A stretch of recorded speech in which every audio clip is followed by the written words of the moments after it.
Hi, I'm Bruce Moody, and I just received my Hilltopper electric 350 watts wheel from Clean Republic, and the battery pack that goes in with the parts, and I thought I would show you how I'm going to install it all today. So let's get to it. We'll just pull this out. We have the battery, pretty simple. It's got instructions here about off, not in use, on, ride, and charge. So that's kind of nice. And right here is your multi-cable and your charging cable. So I'm going to go ahead and charge this. That way it's ready to ride when I'm done. Okay, next let's unbox the wheel and the battery charger, which is right here.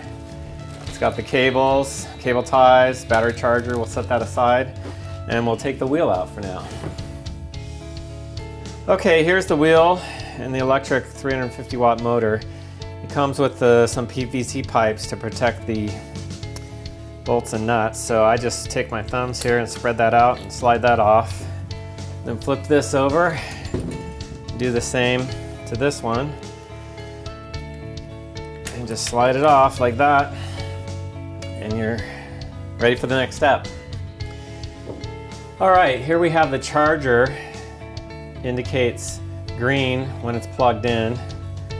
And then you just take the female round in and this male round in on the battery, push those together, and then you have the switch right here that needs to be turned to on, and then the battery charger will turn red while it's charging and then green when it's done charging. Okay, so here we have the wheel, and the wires are attached right here by rubber bands, so I'll just snip those off, take that out of the side, and it's ready to be put on the front fork. All right, I'm ready to disconnect the old front wheel from the fork, but before I do that, I need to disconnect the brakes. So on the front brakes, mine simply just squeeze in and pop off a little piece here, and they come open like that. And then we can go ahead and lift the wheel off. Okay, on my bike, I've got a quick release, so I just undo the release, spin the nuts out a little bit, and then pull the wheel right off. Okay, the next thing we need to do is put our wheel on, and you want to make sure that you have the cable in the proper place, the notch washer here, all the other washers and the nuts out to the end here, and that this drive side with the cable is on the right side. Otherwise you're going to be going backwards. So there's an indicator on the tire that shows which way the drive goes, but also you can remember this cable on this side goes on the right side of the bike. So you get those out and you kind of squeeze that in there, and in mine it popped in. I didn't have to file the notches out at all. So the notch washer is right here. There's an inner washer, then the notch washer, and then this little washer right here, you can see, kind of goes down like that. So we got that one, then this one, and then the nut. So just tighten that down there, making sure I don't get the cable stuck in anything. And then I can wrench tighten this in just a minute. Can use a regular wrench just to tighten,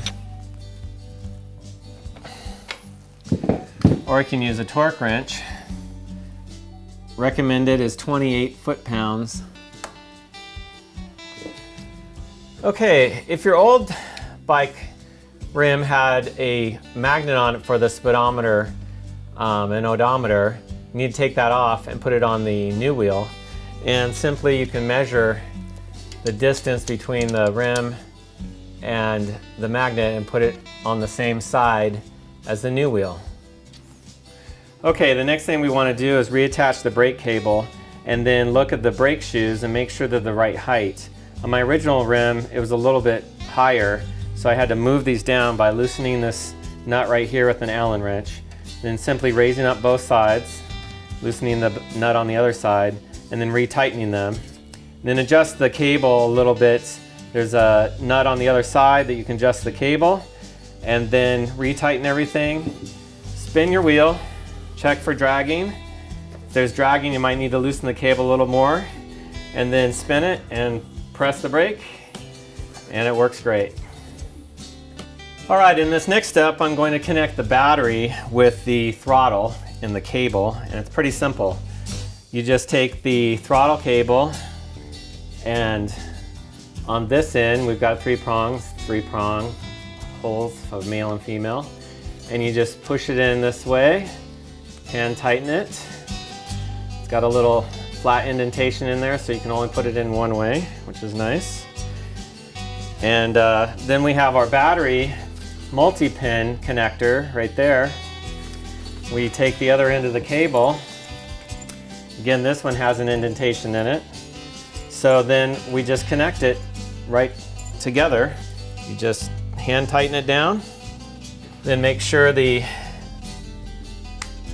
power switch is on.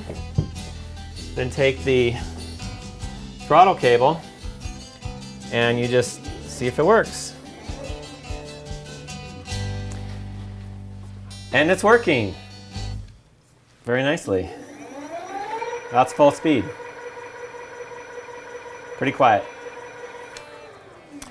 Okay, on to our next step. Okay, my next step, I need to figure out how to get this throttle assembly on here. I've got brake levers here, so I may have to put this on the top right here. But first I've got to get the handlebar grip off. And this one I just have to twist it off. It's going to take some time. I just keep twisting and eventually it'll come off. Okay, so what I've had to do is I've had to take off the brake and the gear shift and then put the throttle upside down up here because I've got a lot of gadgets here. One for my GoPro and the gear indicator and the gear shifters and the brake. So this is the best place for me, so I can just put my hand here and throttle up like that. So let's put it all back together and tighten it up.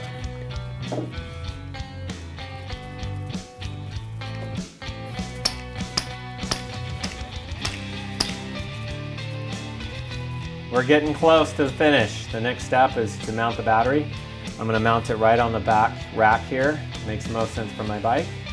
Run the wires up, zip tie them, and make them look good. Okay, we've got our battery on the back, and I've run the cables underneath the rack, and we're just going to clip them in like that. And this one right here. So those two are secure. And then there's a cable right back here that comes to the front, and it's really nice and tight in there. Now we'll just connect the cables and tie it up.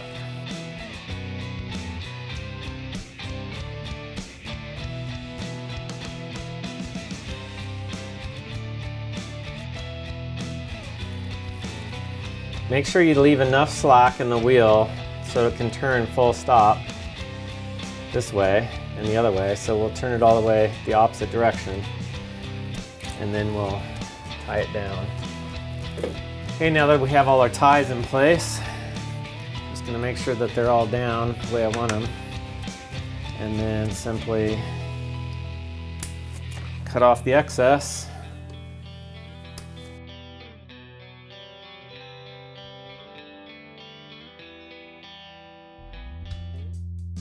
Okay, it comes with two cap covers for the bolts. Just simply put those on both sides. Okay, last and final step is we're going to go ahead and pump the tire up. 50 to 85 psi is what it says on the side of the tire. So I'll probably bring it up to about 70. See how that feels. Okay, we have the tire all pumped up and the battery is turned on, and we can kind of kick the front wheel up a little bit here, give it a spin, and it's working great. So time to take a ride. All right, the electric wheel is on, 350 watts, and everything's ready to go. And let's see how it works. I'll go down a hill Then I'll come back up without pedaling. Normally you pedal assist, but I'll show you without pedaling. Here we go.